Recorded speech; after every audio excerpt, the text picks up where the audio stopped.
Are you ready to advance your career in health and management?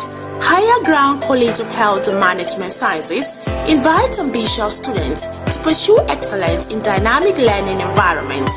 Why choose us? Our institution offers a transformative educational experience, combining education excellence and practical skills.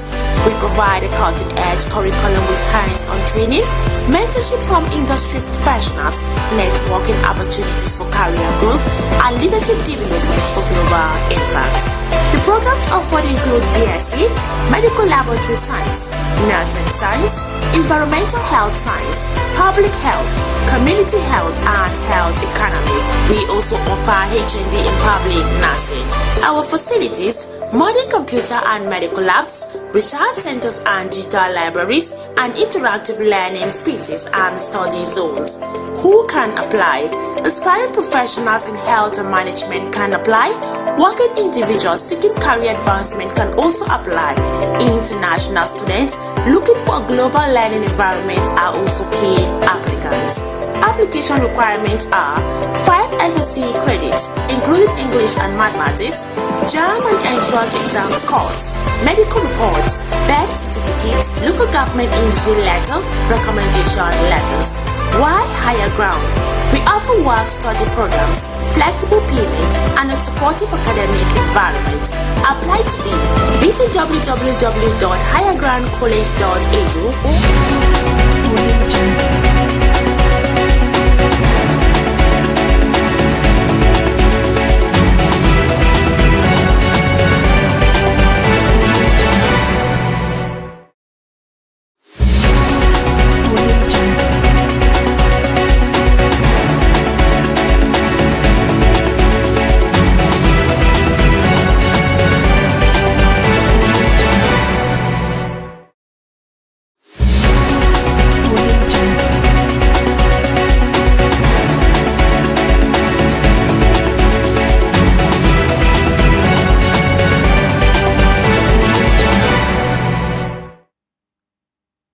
Welcome to the broadcast of News at 9 p.m. on Psalm TV, the pulse of the nation.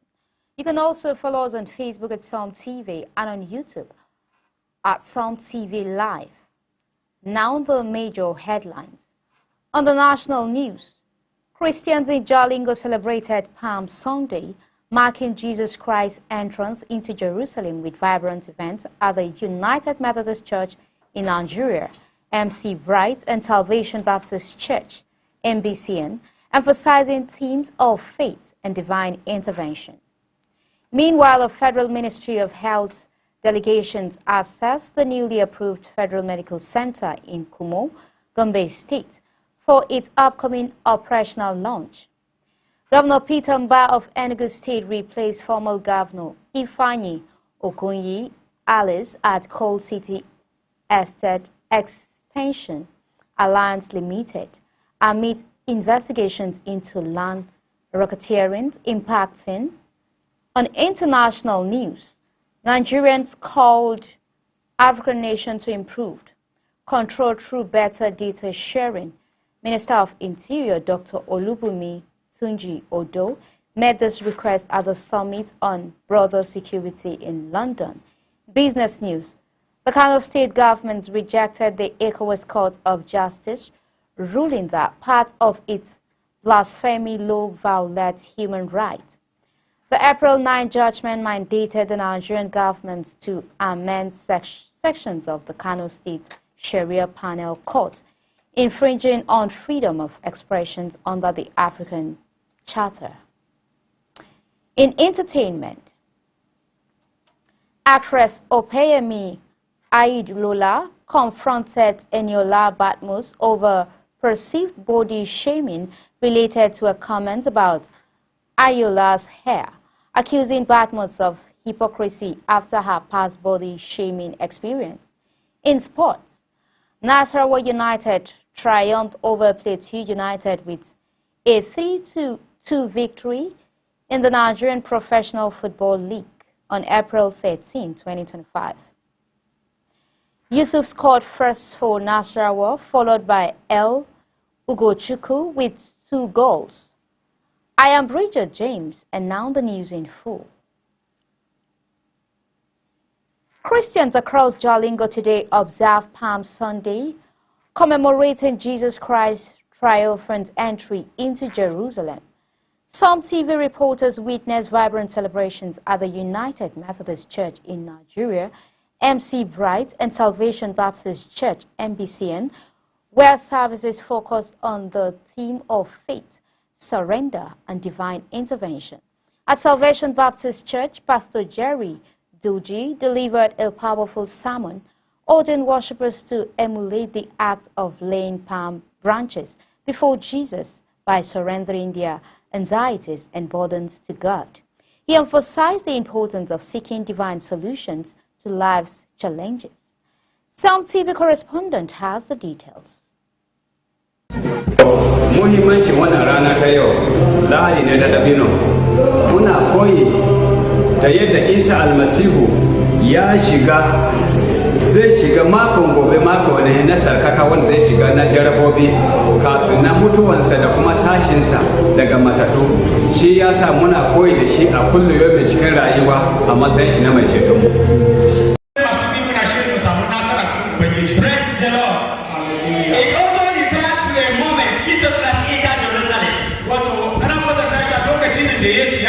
Riding on a donkey, one crowd celebrated him with shouts, and laid down the palm branches. Official assessment visit to the newly approved Federal Medical Center in Kumo, Gombe State, as part of preparations for its formal takeover and commencement of operations. Some TV correspondent Kamal Hamado compiled the reports.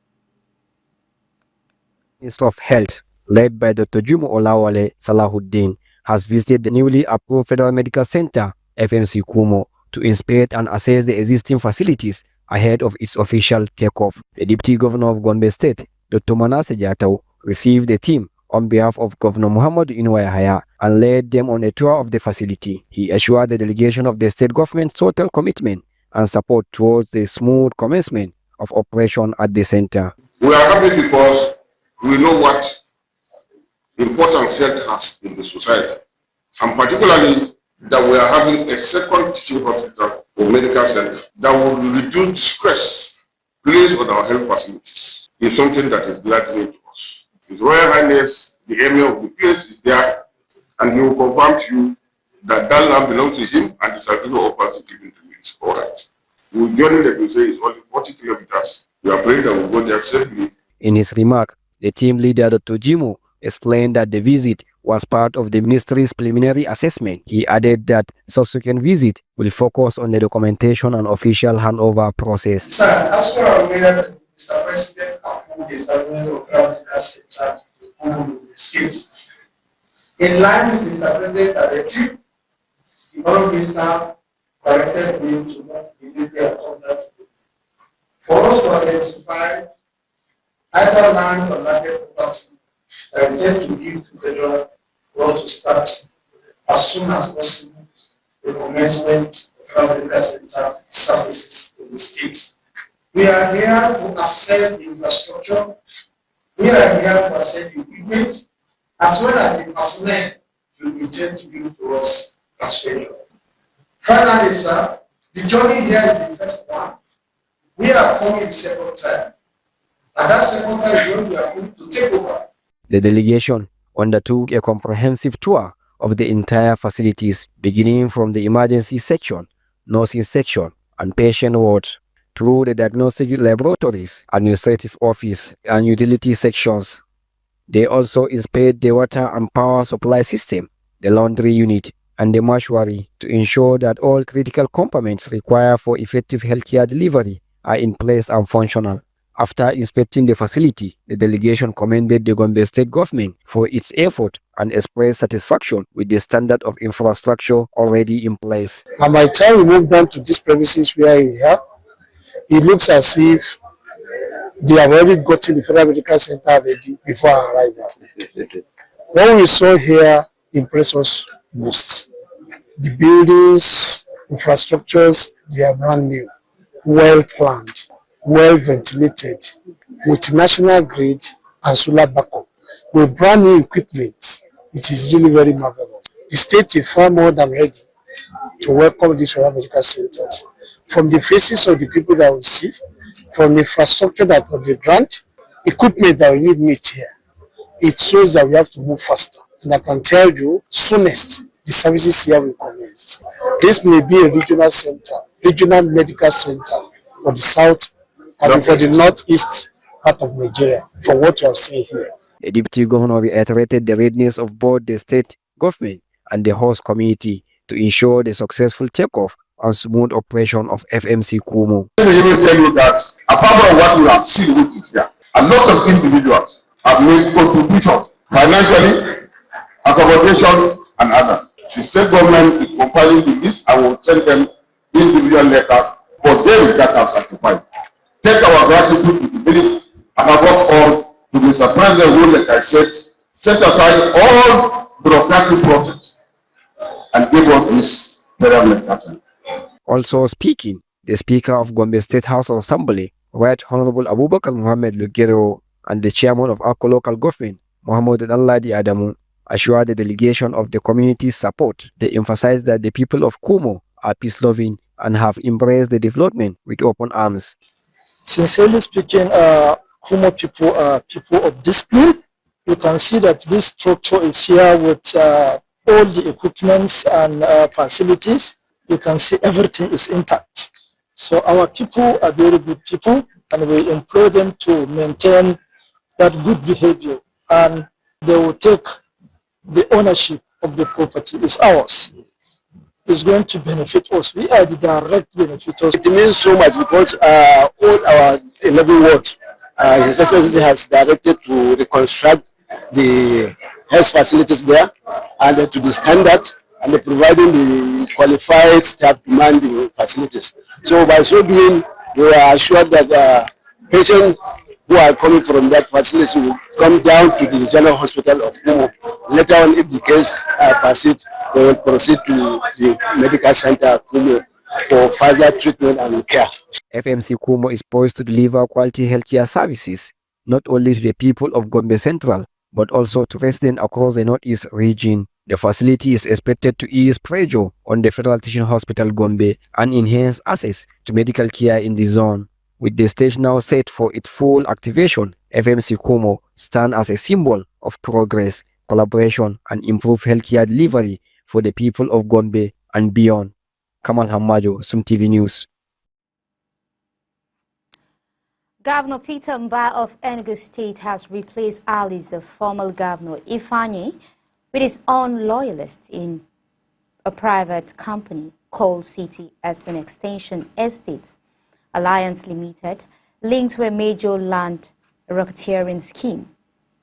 The firm, incorporated in December 2021, is accused of acquiring and reselling revoked properties, often through dubious means, including inciting communal conflict to justify government's takeover. Initially controlled by top officials under Ugwanis, the company was allocated nearly 279 hectares of land before its official registration. Investigations reveal that Mba's allies have now taken over the company's leadership and shareholdings. Key political figures now serve as director, some holding large shares while denying their politically exposed status. The Code of Conduct Bureau has launched an investigation into the formal officials' involvement, demanding their assets declarations form. Meanwhile, residents and investors have reportedly lost life savings due to the fraudulent property takeovers. With the states now reselling plots for up to 55 million naira each, efforts to get a response from the state government were unsuccessful. The Kano State Task Force on Peace Restorations and Youth Rehabilitations has arrested 500 suspected thugs and seized illicit drugs worth 150 million naira during a security stakeholders meeting. Officials highlighted the success of joint operations involving various security agencies. Deputy Governor Aminu Abdusalam praised the task force efforts emphasizing the need for collaborations to maintain peace.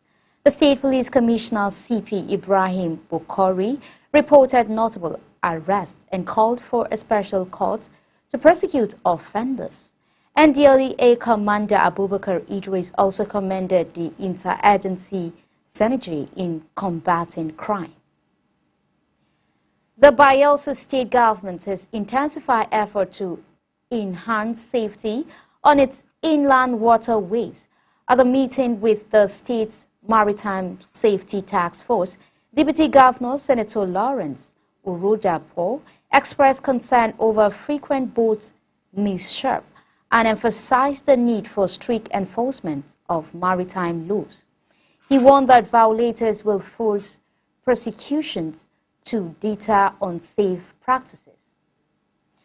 Orugbapo highlighted Bayelsa's pioneering roles as the first littoral state to establish a Ministry of Marine and Blue Economy, reflecting its commitment to marine safety and resource management. He also urged the task force to collaborate with the security agencies to secure full compliance with safety regulations. Attendees at the meeting included the Commissioner for Marine and Blue Economy, Dr. Faith Zips Gatwin, senior government officials, and representatives from the Navy, Marine, Police, NIMASA, and the Maritime Workers Union of Nigeria. The National Emergency Management Agency has issued a flood alert for the 3 high-risk local government areas in Ekiti State, Ado-Ekiti, Ikere, Ekiti, and Ido-Osi during the 2025 rainy season, while warning that other local governments aren't entirely flood-free. NEMA urged residents to be prepared and called for help in emergencies. To mitigate the potential impact, NEMA launched a grassroots emergency preparedness and awareness drive aimed at sensitizing communities about flood risks and response strategies. During the program's launch, NEMA Director General Mrs. Zubaida Umar, represented by Dr. Kofaworula Solaye, head of NEMA Ekiti Operations Office, emphasized the need for awareness, noting that recent floods have resulted in loss of lives and destructions of property worth millions of naira. As part of the campaign, stakeholders' engagements were held with market leaders, schools, and traditional rulers to help disseminate the preparedness message to the grassroots through sermons, meetings, and local programs. Taraba State University empowers students through career development campaign. Jalingo Taraba State University has taken a significant step towards enhancing the employability and career prospects of its students by conducting a campus-wide career development campaign. The campaign themed Career and Employability Potentials for Sustainable Development in the 21st Century aimed to equip students with essential skills to enhance their competitiveness in the job market. The director of the Directorate of Career Deployment and Employability Service, Professor Naomi Nuhu Adamu, said the campaign was designed to empower students to develop their areas of disciplines and acquire skills that would make them more employable. We want our students to be well-rounded and possess the skill required to succeed in their chosen career, she said. The campaign covered crucial topics such as digital literacy, critical thinking, and epistemology. These topics were carefully selected to address the needs of students in today's fast-paced and ever-evolving job market. By focusing on the areas, the university aimed to produce graduates who are not only knowledgeable in the field, but also possess the skill necessary to thrive in their careers. According to Professor Adamu, the university is committed to providing its students with a holistic education that goes beyond academic knowledge. We believe that our students should be equipped with the skill and competence required to succeed in the choosing careers, she said. The campaign is part of the university's effort to ensure its graduates are well prepared for the challenges of the 21st century. The campaign featured a range of activities, including workshops, seminars, and interactive sections. These activities provide students with opportunities to engage with industry experts and learn from their experiences. Students also had the chance to network with potential employers and gain insight into the job market. The university's commitment to career development is evident in its efforts to provide students with practical skills and knowledge. By investing in the career development of its students, Taraba State University is investing in the future of its graduates and the broader society. The university believes that its graduates should be equipped with the skills and competencies required to contribute meaningfully to the development of their communities and the nation at large. The campaign has been well received by students who have expressed appreciation for the university's effort to enhance their employability. Many students have noted that the campaign has provided them with valuable insight and skills that will help them succeed in their career. In conclusion, the Taraba State University's Career Development Campaign is a significant step towards enhancing the employability and career prospects of its students by providing students with essential skills and knowledge. The university is equipping them with the tools they need to succeed in their chosen careers. The university's commitment to career development is a testament to its dedication to producing well-rounded graduates who are equipped to make a positive impact in their communities and the nation at large. Alhaji Bello Goronyo, PDP chairman in Sokoto State, stated that the party is strong enough to stand alone without merging with others. Speaking at a stakeholders meeting, he said the 2023 elections showed PDP remains Nigerians' preferred choice.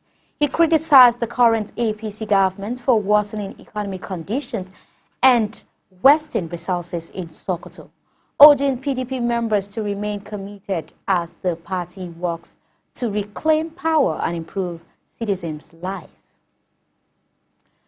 On Sunday, Governor Hyacinth Alia of Benue State urged Mr. Benjamin Omale, the newly appointed chairman of the governing board of the National Orthopedic Hospital, Enugu, to uphold integrity and reflect the pride of Benue in the new role. During the presentations of Omale's appointment later at the government house in Makurdi, the governor praised President Bola Tinubu for recognizing Omale's leadership capacity. He also acknowledged the role of Senator Judge Akume, Secretary to the Government of the Federation, in facilitating the appointment. Alia emphasized that Omale's selection was a testament to his dedications to party ideal and public service. Omale, who also chaired the APC in Benue State, pledged to justify the confidence reposed in him and contribute meaningfully to both party unity and healthcare development. His appointment has been well received among party stakeholders and political observers. The Ogun State Police Command has arrested a man, Jeremiah Umoke, for allegedly vandalizing the Agemo Shrine at the Itoru Junction in Ijebu Ode and attempting to steal the shrine statue. According to police spokesperson CSP Omolode Otudola Umoke, who also served the crown of the sacred statue, was apprehended and is currently undergoing mental evaluation. The crown has been recovered and secured at the Abalande police station. Otutola commended the swift police intervention, which helped prevent tension from escalating among the traditional worshippers. She assured the public that Ijebu Ode remains peaceful and investigations continue. The paramount ruler of Hong in Adamawa State, Tolhuba Alheri Bulus Nyako, has declared that his people will no longer flee from Boko Haram attack. Speaking to journalists at his palace, the king referred a 2023 incident in which 53 people were abducted, 40 of whom remain missing, and said such occurrences must not be repeated. He emphasized that Hong local government area has become a no-go zone for insurgents, citing the community's rapid response to a recent threat. The monarch, who was crowned in February, affirmed collaboration with security agencies and pledged that Hong residents will resist future attack, drawing on their warrior heritage. A father and his 2 sons were killed in a renewed attack by bandits on Zongo community in Miango Basa local government area of Plateau State. The victims, 56-year-old Weyi Gabe and his son, Zhu Weyi, 25, and Henry Weyi, 16, were murdered during an early morning raid on Friday. The Eriwa Development Association, through its National Publicity Secretary, Sam Jungo, confirmed the incident, describing it as part of a disturbing pattern of violence, with 9 people killed in the area in just 1 week.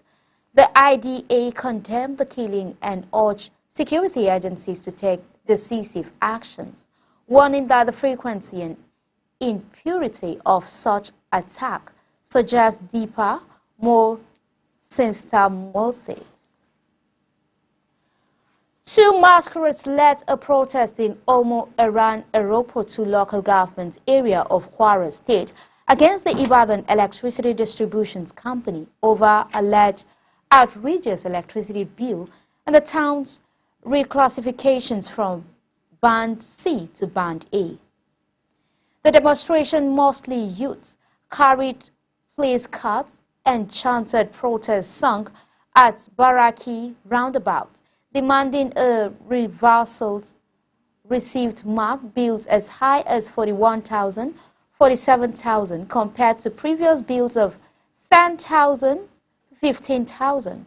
The protests, which moved through the major areas including Olomu major areas and Latimu Market, the Olomu Palace and IBEC's local office, also resulted in roadblocks along the Omu Iran Kaba and Omu Iran Otu Ekiti Highway, causing significant gridlock.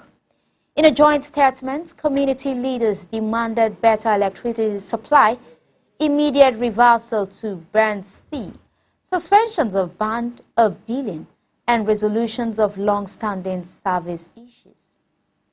They also called for an independent review of IBC's performance and an end to customer bond infrastructure costs. The Olomu of Omu Iran, Oba Abdurrahim Adjoti, urged calm and confirm ongoing talks with IBEDC. The company's local business manager declines comments, but spokesperson Bega Ajiboye clarified that reclassification decisions are made by the National Electricity Regulation Commission based on power supply metrics, noting that Amu Iran reportedly enjoys over 20 hours of daily electricity. It described the issue as commercials and assured that discussions were on the way. The Asagba of Asaba, His Royal Majesty Professor Efami Chibogu Ezingwe, has called on Nigerians to serve the nation with selflessness and dedications for the advancement. Speaking during the groundbreaking ceremony of the Asagba Permanent Palace building in Asaba, Delta State, the monarch urged members of the Palace Building Committee to uphold transparency and accountability throughout the process.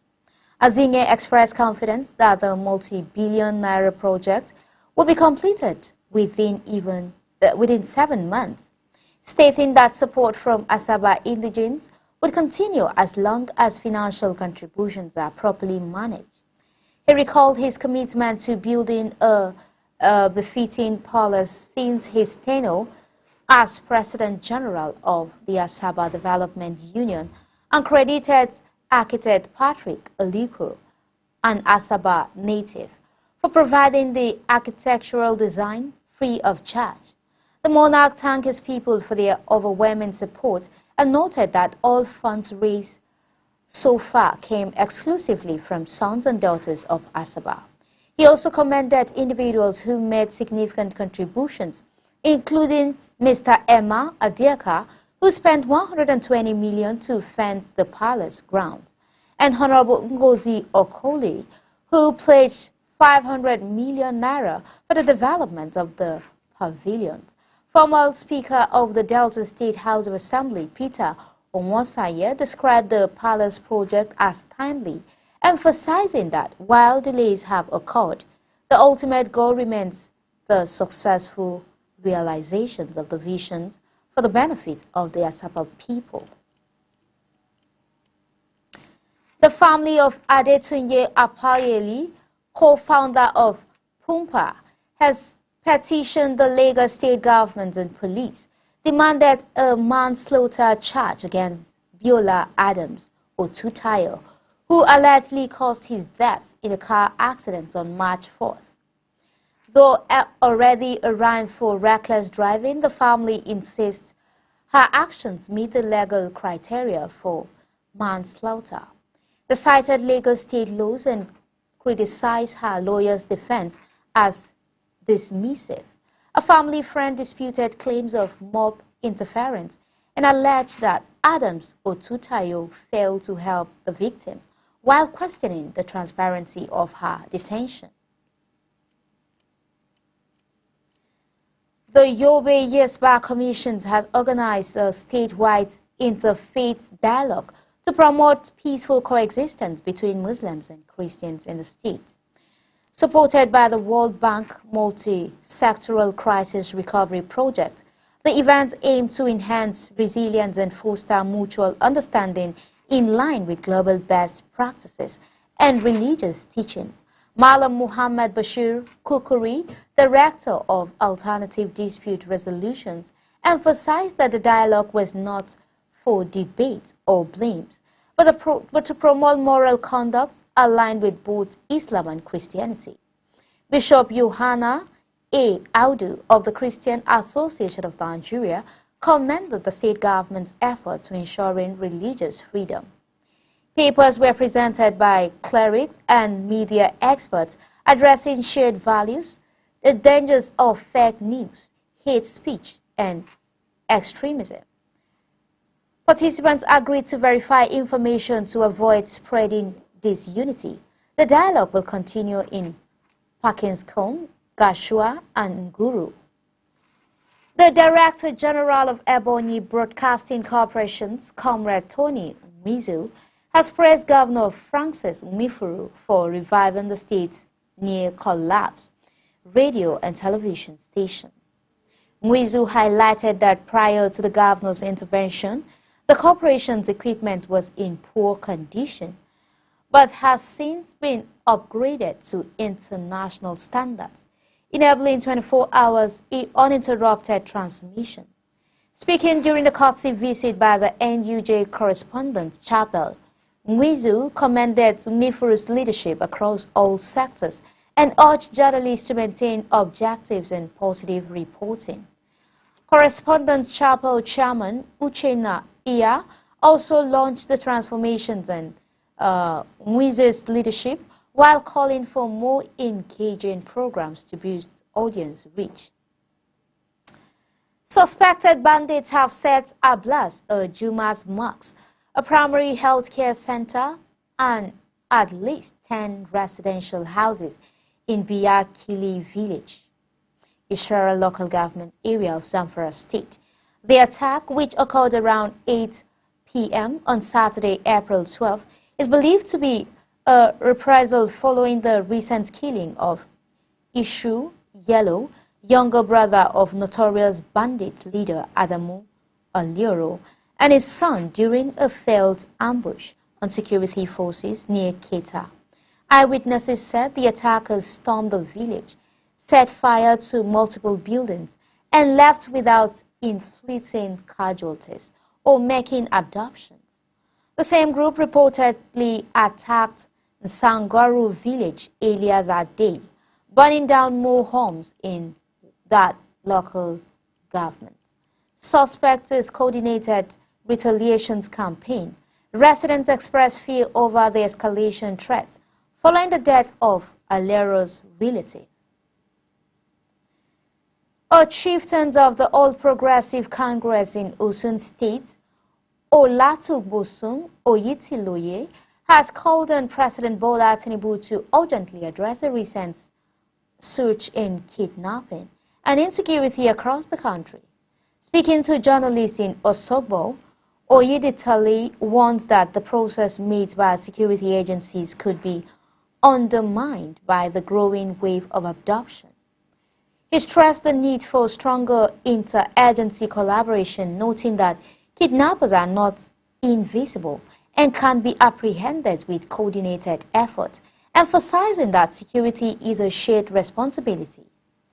Oyetiloye urged Nigerians to support the government by providing useful information to security agencies, while acknowledging Tinubu's commitment to tackling insecurity. He said the rising fear among citizens demand immediate and decisive actions to ensure national peace and stability.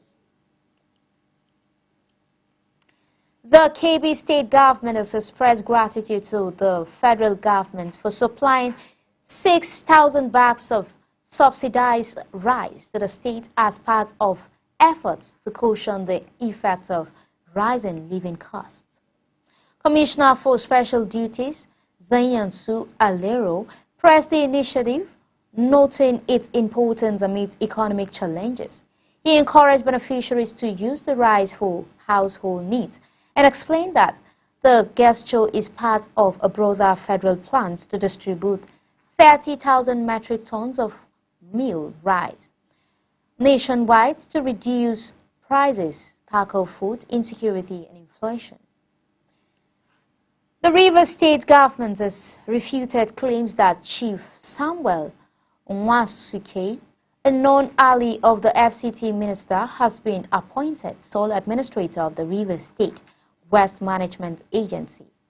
The secretary to the state government, Professor Ibibia Warika, also dismissed reports about plans to recruit 10,000 civil servants. In a statement from the SGS office, residents were advised to disregard such misinformation and rely only on official government's channel for updates.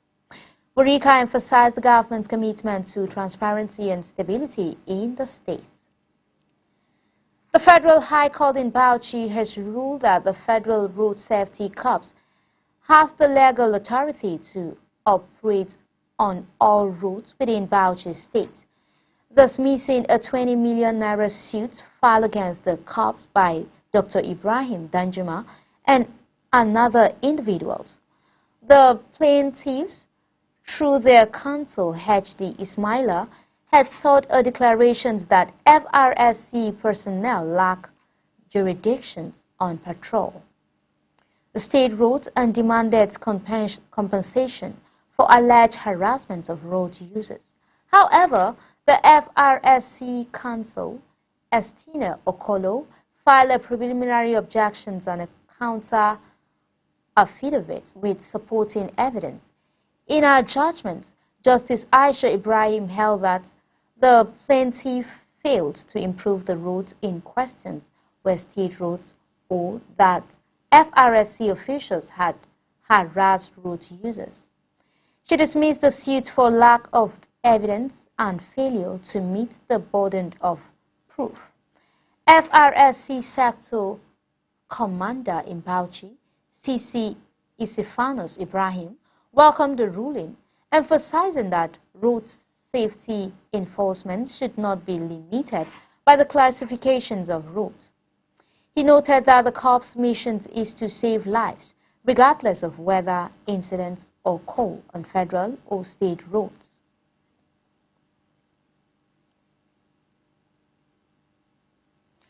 The Obasiku Autonomous Community in Obingwa local government area of Abia State has installed His Royal Highness Eze Chinyoka Walton as its new traditional ruler.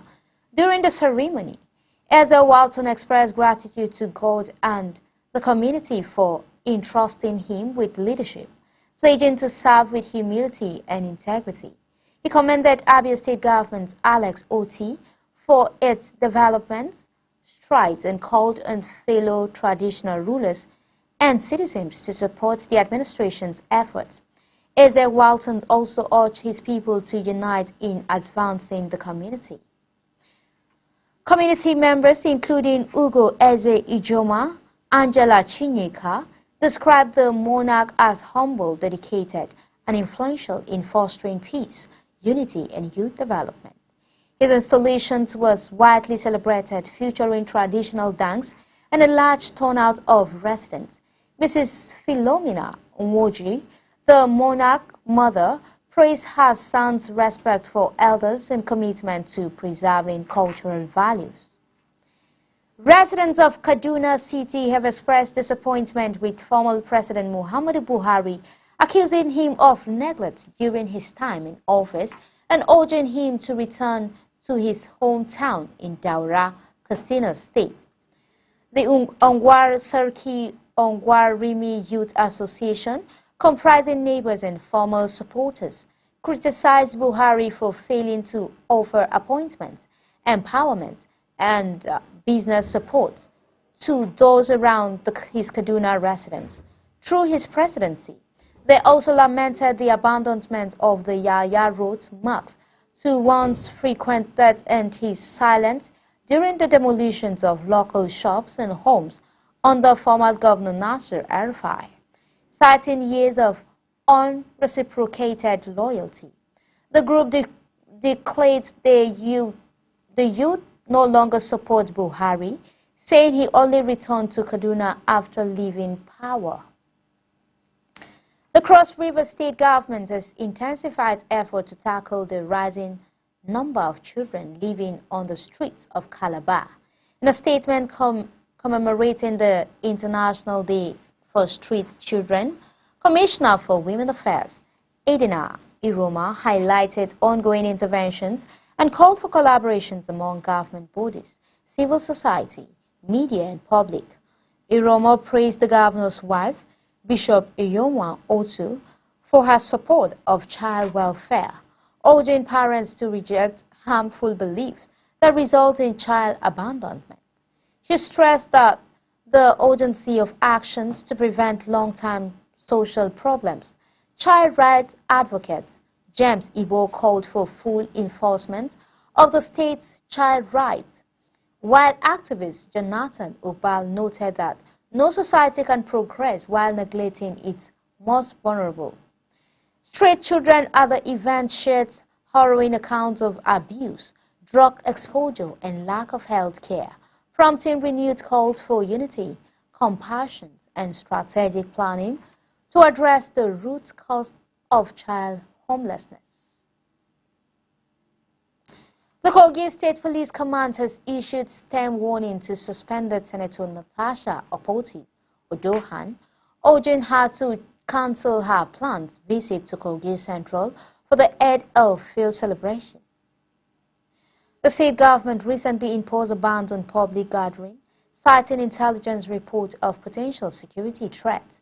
Despite this directive, Opoti Odohan's media team dismissed rumors of a cancellation, reaffirming that the visit would proceed as scheduled in a statement.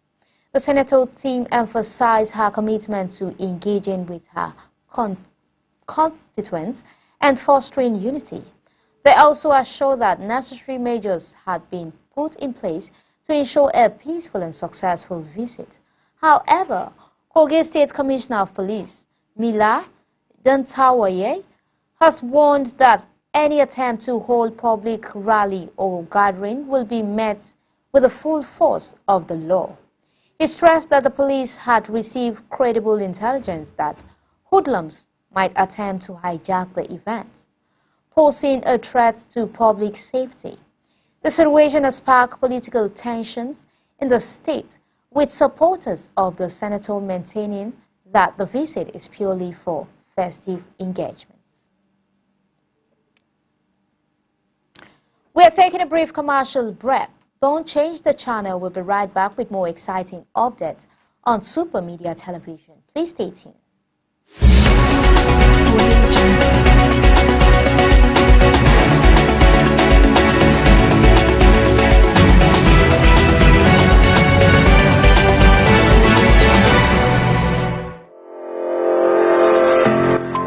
Are you ready to advance your career in health and management? Higher Ground College of Health and Management Sciences invites ambitious students to pursue excellence in dynamic learning environments. Why choose us? Our institution offers a transformative educational experience, combining education excellence and practical skills. We provide a cutting-edge curriculum with hands-on training, mentorship from industry professionals, networking opportunities for career growth, and leadership development for global impact. The programs offered include BSc, Medical Laboratory Science, Nursing Science, Environmental Health Science, Public Health, Community Health, and Health Economic. We also offer HND in Public Nursing. Our facilities: modern computer and medical labs, research centers and digital libraries, and interactive learning spaces and study zones. Who can apply? Aspiring professionals in health and management can apply. Working individuals seeking career advancement can also apply. International students looking for a global learning environment are also.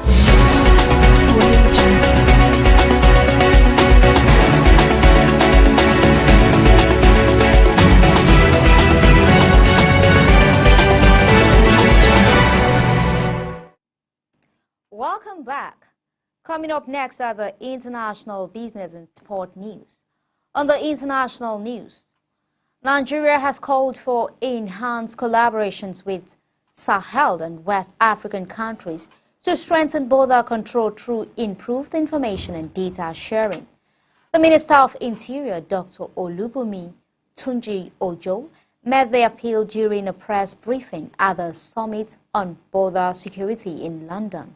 He emphasized the need for proactive measures in addressing irregular migrations and organized immigration crimes, noting that border security challenges are a shared problem requiring collective solutions. The minister highlighted Nigeria's commitment to securing its border through automated control measures and international cooperation. The summit, attended by over 30 global leaders, including UK Prime Minister Keir Starmer and Home Secretary Voet Cooper, provided a platform for discussions on migration policies, security threats, and strategies to combat illegal immigration. On business news, the Kano State government has rejected a ruling by the ECOWAS Court of Justice that declared part of its blasphemy law as violations of human rights.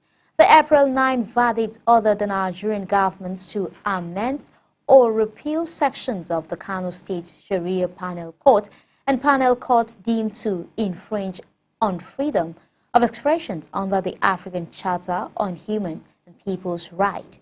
In a statement, Commissioner for Information and Internal Affairs, Ibrahim Garba Waye, defended Kano laws, insisting they reflect the religious and moral values of the state, predominantly Muslim populations. He urged that the ECOWAS Court lacked authority to override Nigerian constitutions, citing Section 4 of 7, which allows state assemblies to legislate on criminal matters.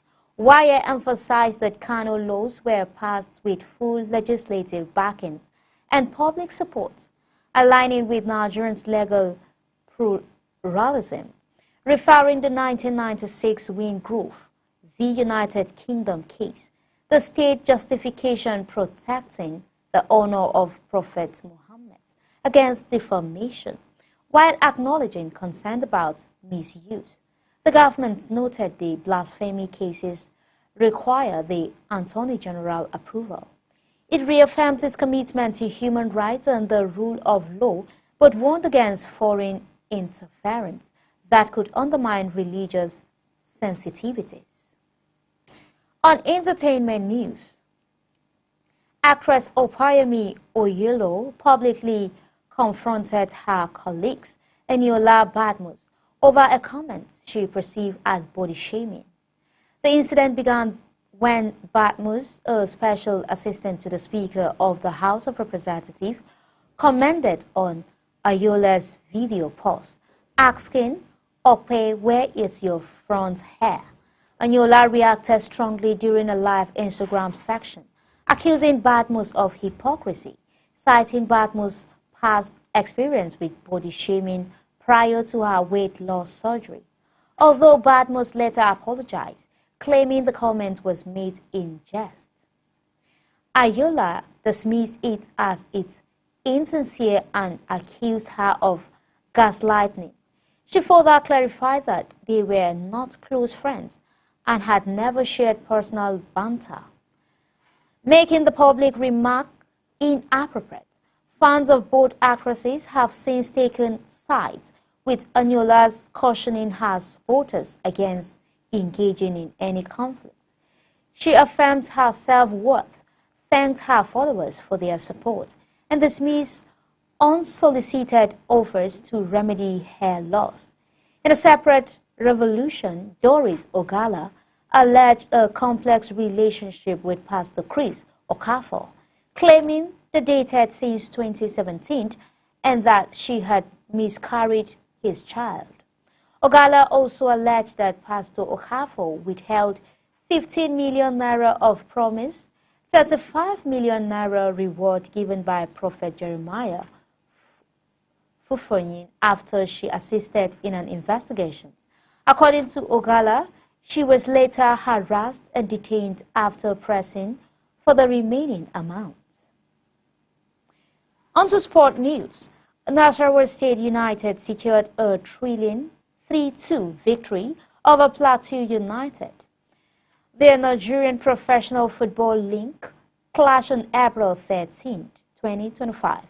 A. Yusuf opened the scoring for Nasarawa in the 22nd minute, while L. Ugochukwu added 2 more goals in the 55th and 75th minutes. Plateau United responded with strike from V. Temitope in the 58th minute and P. Samuel in stoppage time 90, but it was not enough to deny the host all 3 points. The result leaves Nasarawa United to 39 points after 33 matches as they continue their fight to avoid regulations. That's all for this edition of News at 9 from SOM TV. Before we go, here is a recap of the major headlines. On the national news, in business news, the Kano State government rejected the ECOWAS Court of Justice, ruling that part of its blasphemy law violates human rights. The April 9 judgment mandated the Nigerian government to amend sections of the Kano State Sharia Panel Court, infringing on freedom of expression under the African Charter. Commissioner for Information and Internal Affairs, Ibrahim Garba Wanye, defended these laws as reflecting the state's dominant Muslim values, arguing that the courts lack authority over Nigerians' constitutions. The government reaffirms its commitment to human rights, but caution against foreign interference, undermining religious values. In entertainment, actress Opayemi Oyelo confronted Eniola Badmus over perceived body shaming related to a comment about Ayola's hair, accusing Badmus of hypocrisy after her past body shaming experience. Despite Badmus' subsequent apology, Ayola found it insincere and asserted that their relationship did not justify such remark. The incident has paralyzed fans, with Ayola's encouragement supporters to avoid conflicts. Separately, Doris Ogala allegedly a complicated relationship with Pastor Chris Okafor, claiming they dated since 2017 and experienced personal conflicts, including a miscarriage and a dispute over withheld funds from a promised reward. Onto sport. The Nasarawa United triumphed over Plateau United with a 3-2 victory in the Nigerian Professional Football League on April 13, 2025. A. Yusuf scored first for Nasarawa, followed by L. Ugochukwu with 2 goals.